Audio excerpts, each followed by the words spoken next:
Mga kwento ni Felmo.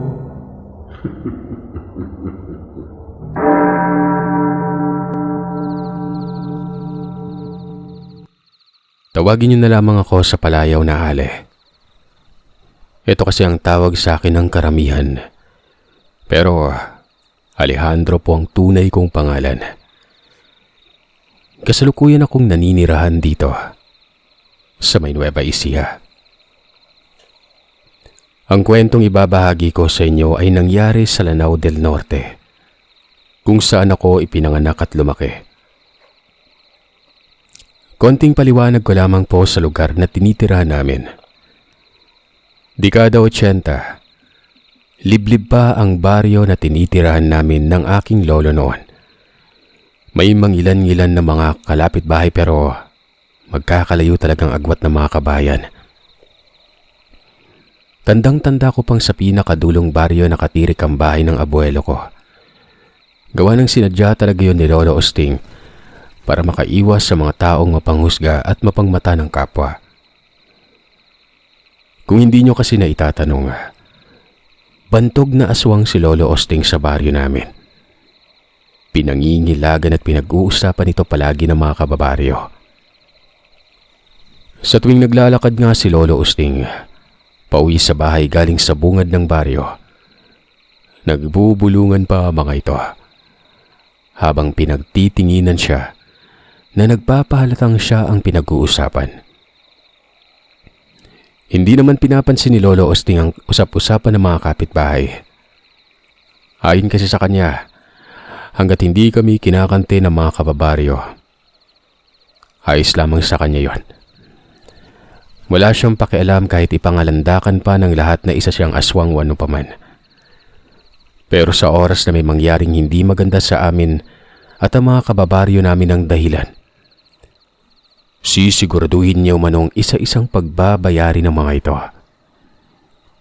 Marunong siyang rumespeto sa mga taong karespe-respeto. Pero kung hindi, pasensyahan na lamang umano. Nga pala, may lupa naman si Lolo Osting sa bungad ng baryo. Pero ayaw ni Lolo na doon kami manirahan dahil iniiwas niya ako sa mga tampulan na tuksuhan noon. Sa halip ay tinataniman niya lang ang mga gulay at iba pang mga pananim na pwedeng ibenta namin. Ang malawak na bakanting lupa sa bungad ng baryo. At yun ang pinagkukuhanan namin sa pang-araw-araw na gastusin. Bata pa lamang kasi ako ay tampulan na ako palagi ng tukso ng mga kaidaran ko. Pinagtatawanan at tinaasar nila ako dahil nga sa usap-usapan patungkol sa abuelo ko noon. Hanggang sa nagbinata na nga ako at kasalukuyang nagtatrabaho, ay hindi pa rin mawala-wala ang tuksuhan at bulong-bulungan ng iilang mga kababaryo namin. Kesyo, aswang araw si Lolo Osting. Hindi lamang umano isang aswang. Isa pa umano itong mangkukulam. At ako naman ay putok lamang sa buho. Dahil takot ang aking amang panagutan ng aking ina noong ipinagbubuntis ako ni nanay. Ang dahilan umano, kampon ni Satanas nga raw ang pamilya ni nanay. Natatakot ang aking amang darating ang panahon na mahawaan siya ng pagiging aswang noon. At dahil nga sa kaduwagan ng aking ama noon, kung kaya mas lalo pa akong pinag-uusapan at tinutukso ng mga kaidaran ko. Dahil sa noong ipinanganak ako ni nanay, ay dinapuan siya ng matinding sakit at malalang depresyon na naging dahilan ng maaga niyang pagkamatay.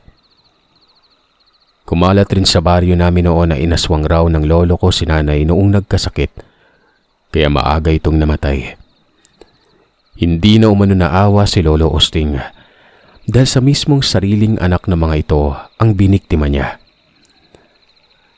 Kahit na gano'n ang usap-usapan sa baryo namin, ay hindi ako naniniwala sa mga ito. Alam kong may matinding rason kung bakit namatay ng maaga ang aking ina. Ang palaging sinasabi sa akin ng lolo ko sa tuwing napapaaway ako sa mga kaidaran ko. Hindi umano maganda ang makipagbasagan ako ng bungo. Huwag kong pag-aksaya ng oras sa mga itong walang magawa sa buhay. Hayaan ko na lamang umano ang mga taong mapanghusga sa kapwa. Ang mahalaga ay hindi kami namamalimos sa mga ito. Hindi kami nakikikain. Ni Singkong Duling ay walang ambag sa amin ang mga kababaryo, kaya huwag ko umanong pag-aksayan ng panahon. Dahil nga sa payo niya, wala na akong nagawa noon kundi ang manahimik na lamang. At kahit mabigat sa kalooban ko ang mga panghusgang ginawa ng mga tao noon, pinipilit ko na lamang indahin ang mga ito. Alang-alang kay Lolo Osting, matanda na kasi ito, para dagdagan ko pa ang problemang pinagdadaanan niya. Hindi ko ipinagkakailang may tangan sa kaliwa si Lolo. Bukod doon, isa rin siyang aswang. Pero kahit ganun pa man ay nababatid kong pinipigilan niya ang kanyang sariling makagawa ng hindi maganda. Kahit na napakaraming tukso sa paligid nun. Gaya na lamang na mga kalapit-bahay naming harap-harapan siyang pinag-uusapan. At kung titigan siya ng mga ito ay akala mo kinikilatis ang kanyang kaloob-looban para husgahan nun. Isang hapon, habang naglalakad ako pauwi sa bahay namin, ay may nadaanan akong mga tambay na nag-iinuman. Lalagpasan ko na sana ang mga ito pero biglang tumayo ang matandang si Mang Juanito at walang sabi-sabi ay inakbayan ako. Hoy Ale, nasaan yung lolo mong aswang ha? Nasa bahay ba siya? Mukhang nag-iisa ka lang ata ngayon ah. Humahagikik na wika ng lasinggerong si Mang Juanito. Tumayo naman ang isa pa at inabutan ako ng basong may lamang alak. Bago niya yun inabot, napansin kong saglit na isinawsaw ng lalaki ang dulo ng kuko niya sa hinliliit nitong daliri sa laman ng basong yon. Pag-abot ng baso ay nakangisi itong nagwikang tumagay raw muna ako bilang respeto sa kababaryo kong si Mang Juanito. Bagong mukha lamang sa akin ang lalaki kaya alam kong hindi siya nakatira sa baryo namin. Pasensya na ho, pero tatanggihan ko po yung alok nyo dahil nagmamadali na akong umuwi. May inutos po kasi sa akin si Lolo Osting. Pagdadahilan ko para hindi na nila ako pilitin pang uminom nun. Nandiri kasi ako sa ginawa ng lalaki. Isinawsaw ba naman ito ang daliri sa alak na ipinapainom sa akin? Kaya naman muli ay tinanggihan ko sila at sinabihang sa susunod na lamang ako makikipag-inuman sa kanila. Balita ko, bantog na aswang at mangkukulam yung lolo mo dito sa baryo. Kaya sige na bata, pagbigyan mo na ako. Inumin mo na tong alak na inabot ko. Pamimilit pang wika ng lalaking may pagkaburusko ang pangangatawan. Muli ay tinanggihan ko sila at sinabing aalis na ako dahil hinihintay na ako ni Lolo Osting. Kitang-kita ko sa mga mata ng lalaki ang pagkadismaya sa ginawa kong pagtanggi dito. Ngumisi ito uli at iginiit nitong inumin ko na raw ang alak na inabot niya. Dahil nakakabastos umano ang ginawa ko kapag tinanggi ko yon. Nga naman bata, sa ginawa mong yan nababastos ako sa mga kainuman ko eh. Huwag mo naman akong ibahiya. Tiimbagang na nakangising sa ni Mang Juanito. Pasensya na talaga Mang Juanito pero hindi ko na naituloy pa ang sasabihin dahil bigla na lamang akong binigwasan ni Mang Juanito.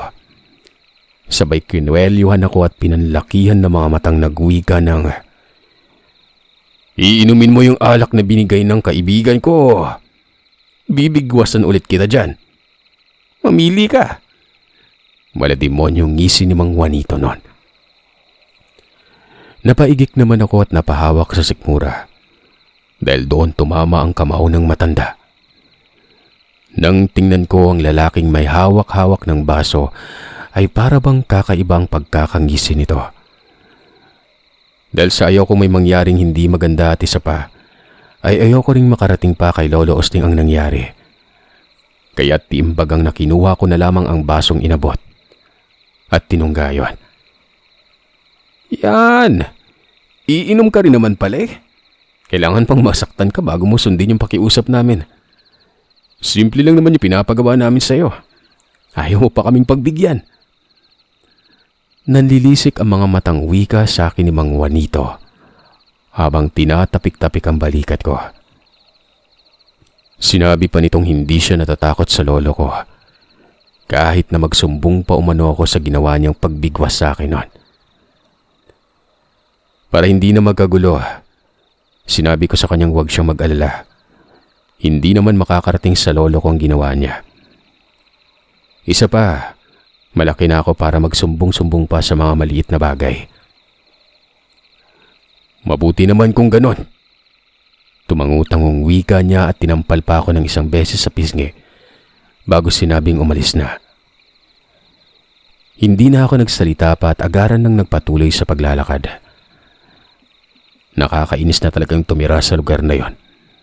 Napakayabang ng mga tao. Pakiramdam ko ay unti-unting sumisikip ang dibdib ko. Bigla akong naalalang kakaibang lasa ng alak na ibinigay sa akin kanina ng kainuman ni Mang Juanito.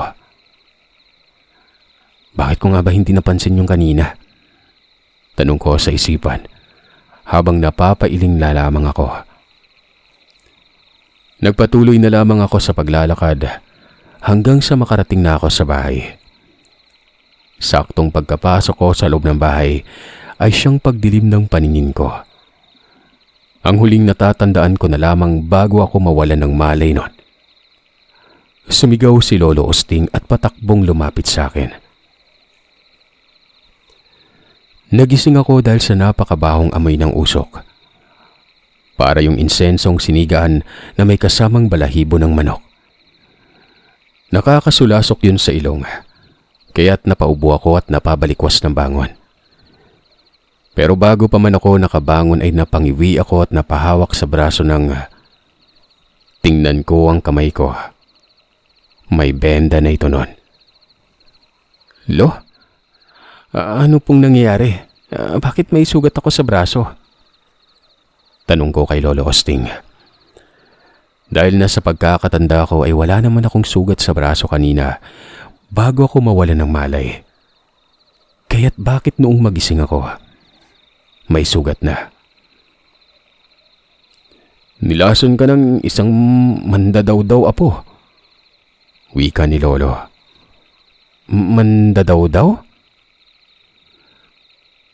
Tumango si Lolo Osting at sinabi niyang ang mandadaw-daw ay isang uri ng panlalason na ginagamitan lamang sa pamamagitan ng pagsawsaw ng daliri nitong hinliliit sa may alak habang nag-uusal sa isipan ng orasyon na panlalason. Sa oras na makainom ang taong walang tangan sa katawan, ilang segundo lamang ang itatagal nito. Bubulagta na sa lupa't malalagutan ng hininga.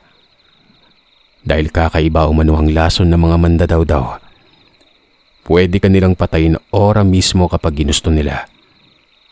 Walang sinasanto ang mga ganong klaseng manlalason.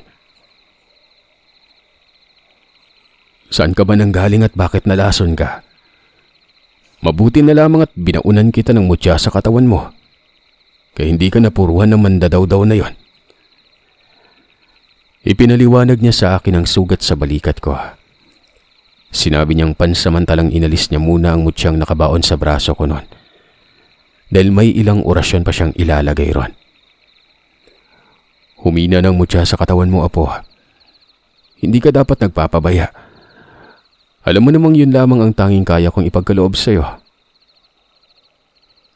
Ano po yung ibig niyong sabihin na humina, lo? May mga bagay kang sinuway. Alam mo naman ang bawal at hindi bawal kapag may tangan ka, di ba? Mabuti na lang at nakagawa ka pang iligtas ng mutyang nakabaon sa katawan mo kahit na mahina na yon. Dagdag pang wika ng lolo. Ang mutyang ibinaon niya umano sa katawan ko. Ang tanging kaisa-isang paraan para maiwasan niya ako sa oras na sinusumpong siya ng pagiging aswang.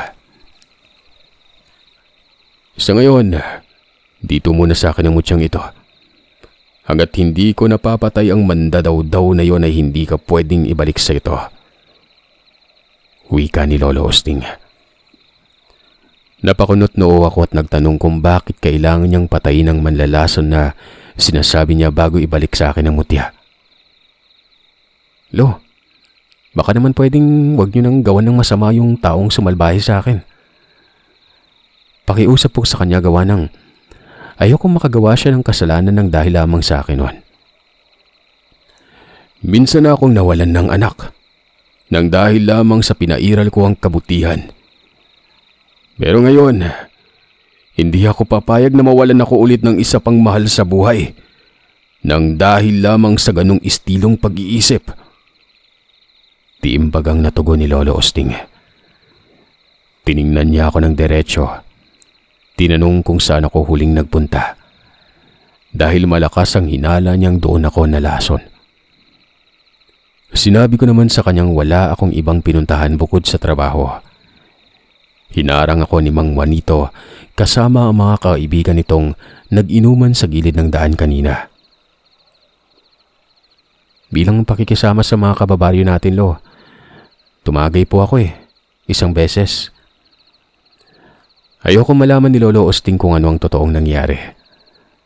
Sa totoo lang kasi, kahit na may tangan sa kaliwa si Lolo at isa siyang aswang, ay ayaw na ayaw niya akong sumunod sa kanyang yapak. Gusto niyang mamuhay ako ng normal gaya ng ibang mga kaidaran ko. Matapos kong ang sabihin yon kay Lolo Osting, ay nakita kong dumilim ang mukha niya. Napatiimbagang na naman. Kaya bago pa magkagulo ay nakiusap na ako sa kanya at kinumbinsing huwag gumawa ng hindi maganda. Ayoko mapahamak siya ng dahil sa akin nun. Lo, kalimutan na lang po natin yung nangyari. Hayaan niyo na lang pong karma na yung bahala dun sa taong gumawa sa akin ng masama. Pangungumbinsing wika ako nun. Makaraan ng ilang sandali ay umaliwala sa mukha ni Lolo. Sabay nagwikang, wag umano akong mag-alala. Dahil wala naman siyang gagawin. Ipanatag ko na lamang umano ang kalooban ko at wag nang mag-isip ng kung ano-ano pa. Dahil sa sinabi ni Lolo Osting ay nagtiwala naman ako sa kanya na wala siyang gagawing masama doon sa mga taong binanggit ko sa kanya. Pero lumipas lamang ang mahigit 2 linggo. Nabalitaan ko na lamang na naghihingalo na si Mang Juanito. Dinabuan umano ito ng sakit na hindi matukoy-tukoy na mga doktor na tumingin dito noon. Ayon pa sa asawa ni Mang Juanito, simula nang magkasakit ito ay may panakanakang huni ng wakwak silang naririnig pagsapit ng hating gabi. Kapag naman sumasapit ang takip silim, ay may napapansin umano itong itim na asong napakapayat at galisin sa loobas ng bahay. Nakatingin lamang yon sa bintana kung saan ang silid nilang mag-asawa. Doon kasi nakaratay ang asawa niya dahil hindi na yon makabangon. Gawa ng namamaga ang binti nito na para bang may mga nagsulputang pigsa sa loob nun. Maraming sugat rin sa likod si Mang Juanito na animoy. Kinastigo ito gamit ang pamalong may mga matutulis na bagay. Napamaang na lamang ako nang marinig ko ang balitang yon. Bigla kasi akong kinutuban ng hindi maganda at pumasok sa isip ko na baka may kinalaman si Lolo Osting sa mga kababalagang nangyari kay Mang Juanito. Isang beses nga, habang nag-aasikaso ako ng pagkain, ay pasimple kong tinanong si Lolo Osting kung may kinalaman ba siya sa mga nangyaring kababalagan kay Mang Juanito at sa mga kaibigan nito. Sandaling tiningnan ako ni Lolo Osting, tapos ay ibinalik na nito ang pansin sa ginagawa niya. Lolo Osting, huwag ka sana magagalit pero itatanong ko lang po sana kung may kinalaman ka ba sa mga nangyari kina Mang Juanito? Kabadong tanong ko at sadaling sinipat si Lolo Osting noon. Wala akong nakuhang sagot mula sa kanya. Sa halip ay seryoso lamang ito sa ginagawa. Lo, ano po yung ginagawa niyo? Tanong ko. Wala ito, apo. Sige na, tapusin mo na yung ginagawa mo para maaga tayo makapaghapunan. Kahit na nanibago ako sa kinikilos ni Lolo, ay hindi ko na lamang yun pinansin pa. Binilisan ko na lamang ang ginagawa at hindi na muling nagsalita pa noon. Nung sumapit na nga ang kinagabihan, nasa kasarapan na ako ng pagtulog ng magising ako gawa ng nakarinig ako ng malakas na kalabog sa dingding ng bahay. Tila may malaking hayop ang bumangga sa pader ng bahay namin kaya napabalikwas ako ng bangon. Ano yun? Pupungas-pungas na tanong ko at naghilamos ang dalawang palad sa muka. Akmang lalabas na sana ako ng silid nang sa bigla akong nakarinig ng malakas na pag-angil sa labas ng bahay. Ilang segundo pa ang lumipas ay narinig kong tumikim si Lolo Osting. Tapos ay bumukas ang pintuan. Indikasyong galing sa labas ng bahay si Lolo at maaring siya ang narinig ko na kani-kanina lang sa labas. Hindi na ako tumuloy pang lumabas nun. Kapag ganun kasi alam ko na sinumpong na naman sa pagiging aswang si Lolo. O nga pala, kabilugan ng buwan pala ngayon. Sambit ko sa sarili ko nun at muli nang nahiga. Hindi naman ako natatakot o nababahala kapag nasa ganung estado na si Lolo. Dahil hindi naman siya makakapasok sa loob ng kwarto ko dahil pinalagyan niya sa kaibigan niyang albularyo ng mga pangontra sa aswang ang pintuan ng mismong kwarto nun. Yat sa tuwing sinusumpong ito, ay lumalayo siya sa pintuan. Dahil pakiramdam niya ay napapaso siya kapag tinangka niyang lumapit at hawakan ng seradora nun. Nang gabing yun nga ay bumalik na lamang ako sa pagtulog. Kinabukasan, napansin kong iika-ika si Lolo Osting kumaglakad.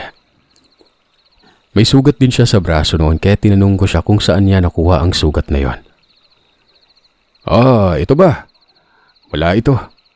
Huwag mo na itong pansinin. Nadulas lamang ako kagabi. Hanya, at inutusan na akong magtimpla ng kape. Siya nga pala Lolo Osting. Magpapaalam sana ako. Tiningnan ako ni Lolo Osting bago nagtanong kung saan raw ako pupunta. Sinabi ko naman sa kanyang inaya ako na mga katrabaho ko. Baka gabihin na ako ng uwi dahil handaan ang pupuntahan namin at malamang sa malamang ay may inuman doon. Pero kung maaga kaming makatapos ay uuwi na rin ako kagad. Hindi nagdalawang isip na pumayag si Lolo. Ang sabi niya pa nga sa akin ay kapag alanganing oras na umano ko may matapos sa pupuntahan ng mga katrabaho ko, mas maiging makitulog na lamang umano ako dahil baka mamaya ay may madaanan naman ako mga lasinggero sa daan. Baka pagkainteresan ako at mapano na naman. Mas maganda nga yung makipagsalamuha ka sa mga katrabaho mo, Apo, para kung sakaling bigla akong mawala sa mundo, hindi na ako mag-aalala pa sa'yo. Wika niya habang nakangiti nun. Hindi ko alam kung bakit na mga sandaling iyon. Bigla akong kinilabutan sa sinabi ni Lolo. Nababanaag ko ang kalungkutan sa mga mata niya.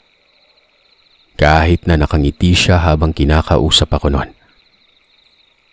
Lo, wag na po kayong magsalita ng ganyan. Kinikilabutan ako eh. Malamlam na tiningnan lamang ako ni Lolo Osting.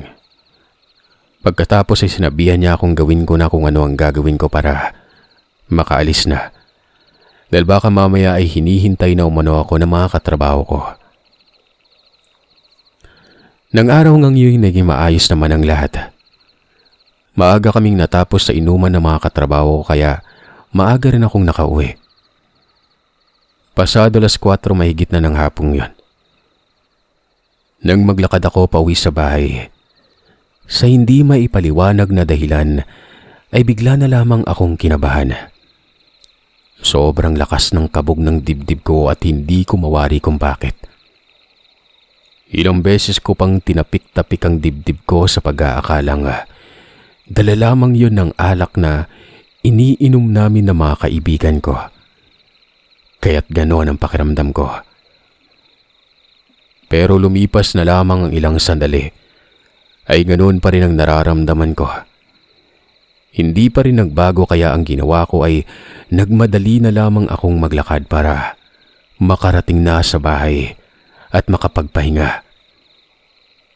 Pero ganoon na lamang ang pagkagulantang ko nang mabungaran kong nakatiwangwang na ang pintuan ng bahay namin. Sira na yon. Wasak na rin ang iba naming mga kagamitan. Naanimoy nilooban ng masamang tao. May nakikita rin akong bahid ng dugo simula sa bukana ng bahay papasok nun. Anong nangyari dito? Kabadong tanong ko sa isipan ko habang marahang naglakad papasok ng bakuran. Ramdam ko ang pangangatog ng mga tuhod ko at halos hindi ko na maihakbang pa. Teka, si Lolo Osting. Muling sambit ko. Dahil sa kaba at takot na baka kung ano na ang nangyari kay Lolo. Patakbo na akong pumasok sa loob ng bahay at halos talunin ko na ang hagdan makapanhik lamang sa loob nun. Pagkapasok ko ay nabungaran ko sa pintuan ng silidang abuelo ko. Nakahandusa ito at halos maligo na sa dugo. Lolo Osting, anong nangyari? Mangiyak-ngiyak ako nang nagtanong. Agaran kong nilapitan ng lolo ko. Halos pagsakluban ako ng langit at lupa nang malapitan ko na ito. At makumpirmang marami itong saksak sa katawan. Lolo, sinong may gawa sa'yo nito? Tanong ko noon at tuluyan ng bumuho sa mga luha ko nang hawakan ko ang kamay ni Lolo Osting. Kitang-kita kong hinang-hina na siya at naghahabol na ng hininga. Sa pusa po ng isa niyang kamay ang tagilirang may tumatagas na dugo. Maya-maya pa ay bigla itong napaubo. Dahilan para bumulwak ang kapirasong dugo sa bibig nito. Labis-labis ang pag-aalala at takot na nararamdaman ko ng mga oras na yon. Hindi ko alam kung ano ang gagawin ko dahil natataranta na ako. Sandali lang ho, Lolo Osting ha. Dadalhin kita sa pagamutan. Akmang bubuhatin ko na sana ito pero mariin niya akong pinigilan. Sa naghihingalo at paos na boses nito, may itinuro siyang libretang itim na nakapatong sa higaan niya. Nakita ko ring may mga kandilang itim ang nakatirik at sa tingin ko, kamamatay pa lamang nito. May mga langis rin na naglalaman ng iba't ibang insektong lupa sa ilalim ng higaan niya noon. Lolo, ano yung gagawin ko dito? Taranta tumiiyak kong tanong sa lolo ko. Naghihingalo ito nang makuha ko ng libretang itim na yon. Itinaas niya ang kamay at sinenyasan akong lumapit sa kanya. Kung kaya't nagmamadali akong sinunod yon.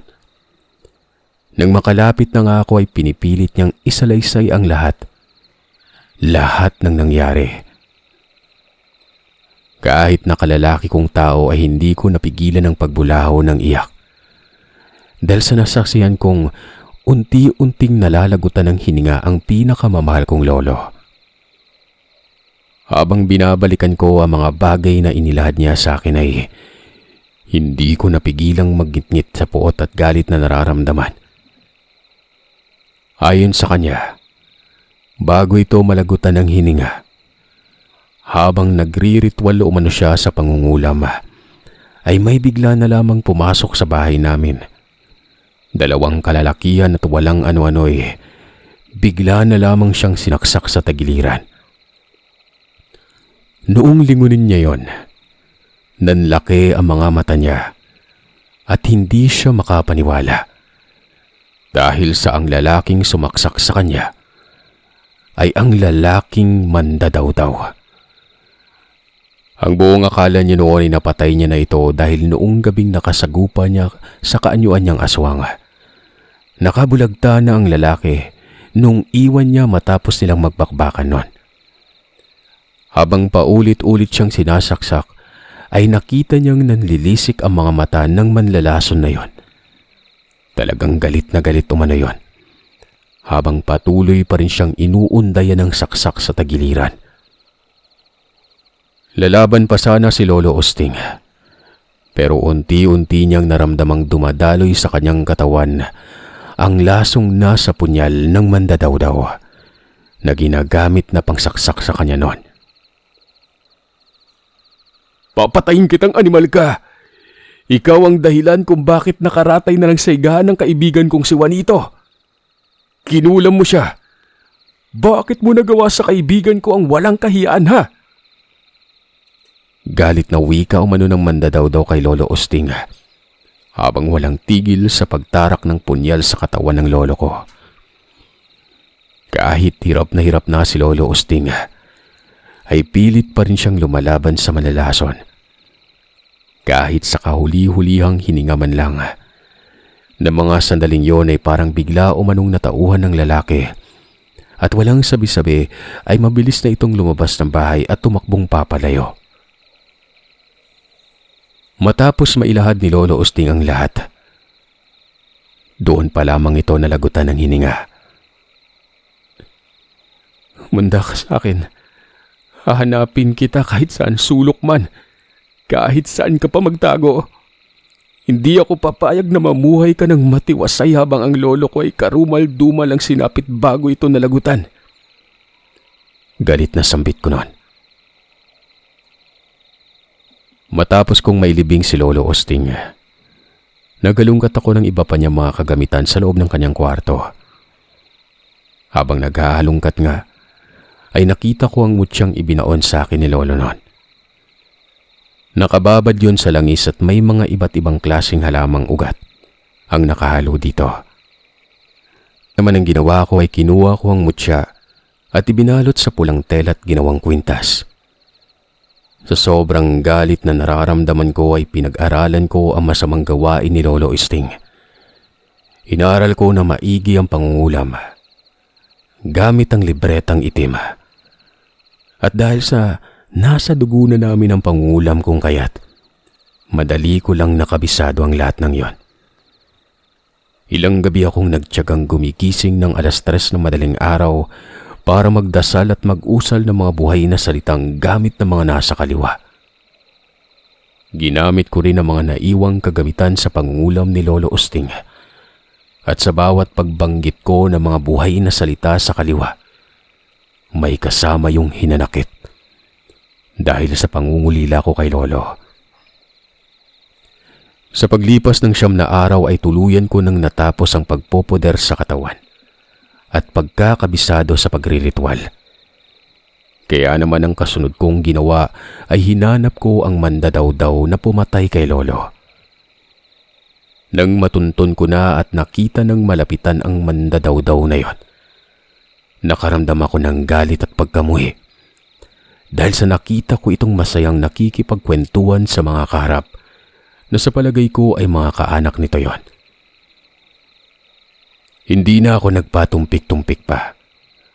Agaran na akong nagpalipad hangin nun at tinandaan ko ang bawat hugis na mukha ng lalaking ito. Matapos kong mag-usal ng buhay na salita at nagpalipad hangin, ay marahan na akong umatras sa pinagkukublihan at umuwi sa bahay. Umanda ka sa akin. Pinatay mo si Lolo Osting kaya nararapat lamang din na buhay mo ang kabayaran. Sa isip-isip ko noon. Sa bawat paglipas ng araw ay panay ang pagtatanim ko ng kulam sa katawan ng lalaking mandadawdaw.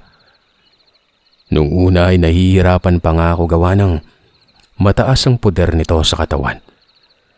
Pero dahil sa hindi ako tumigil sa paghahanap ng paraan para mabasag ang poder na yon, kung kaya't tuluyan ko nang napasok ang katawan niya at nabaunan ng kulam. Matapos kong ang baunan ng kulam ay doon ko rin napagtantong hindi lang pala ito isang manlalason. Isa rin itong aswang. Humanda ka sa akin. Hindi ako titigil hanggat hindi ko makikitang malagutan ka ng hininga. Wala akong pakialam kahit isa ka mang aswang. Isang gabi, habang isinasagawa ko ang pagre-ritual ay nararamdaman ko ang presensya ng lalaki. Nagsusumigaw at humihingi ng tulong.